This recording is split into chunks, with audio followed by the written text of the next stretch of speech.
patriotiquement.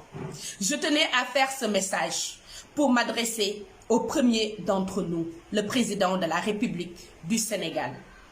Cher président, savez-vous que des centaines de fils du Sénégal sont morts dans la Méditerranée, partis chercher une vie meilleure, un avenir meilleur que vous n'avez su leur donner?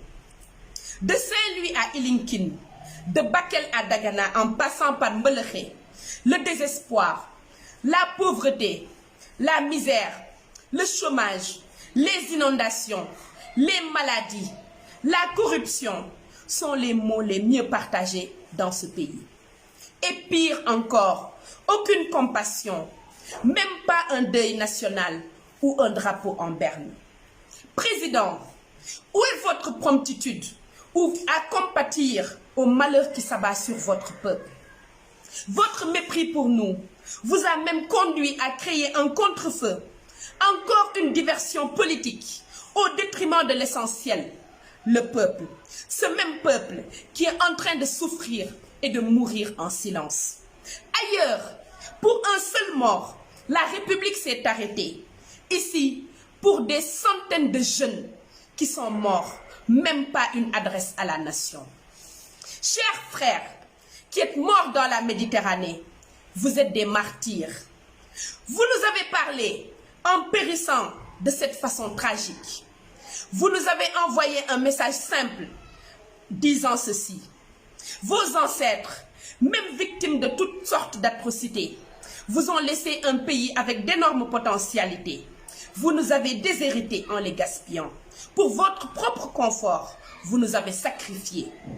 Vous avez vendu la mer et condamné les pêcheurs traditionnels au chômage.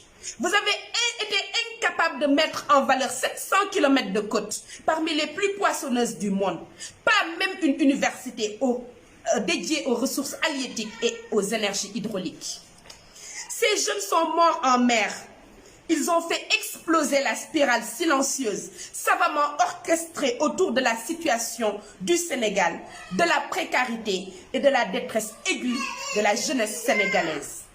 La grande et profonde pauvreté de ce pays est restée inaperçue depuis belle lurette. Ce pays n'a jamais été un enfer. Il ne l'est point, mais on l'a rendu infernal par une direction pourrie, des mœurs incompatibles avec le développement. Ces jeunes sont morts pour préserver leur dignité. Ils se sont dit que beaucoup d'esclaves se suicidaient durant leur transplantation aux Amériques. Ils ont préféré mourir plutôt que de vivre serviles toute leur vie. Les martyrs, ces jeunes sont aussi des martyrs. Ces jeunes sont partis loin et ils ont la même logique que les esclaves d'antan.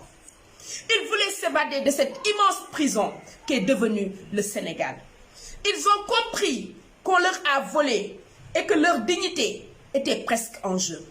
Il ne faut pas les blâmer, il ne faut pas les criminaliser. Ce qu'il faut criminaliser, c'est plutôt l'indolence républicaine et la compromission des élites qui laissent faire.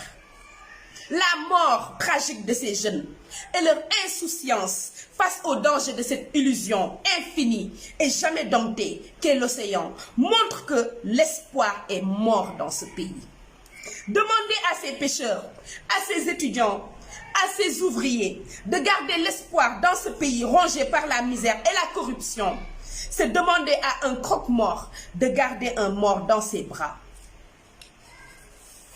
Des jeunes qui préfèrent mourir dans l'eau plutôt que de vivre dans leur pays. C'est tout un symbole. C'est aussi le meilleur baromètre pour mesurer l'état du pays. Tout le reste n'est que diversion. Président, votre peuple est en train de mourir. Votre peuple est en train de souffrir. Votre jeunesse n'a plus espoir. Regardez ce que vous avez fait de nous. Dieu nous est témoin. L'avenir nous dira. Un peuple qui se développe est un peuple qui compte sur sa jeunesse. Cette jeunesse aujourd'hui vous dit non. Non à la corruption.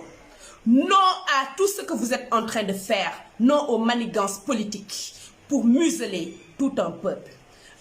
Quelle que soit votre force, sachez que le peuple est le seul souverain. Wassalam.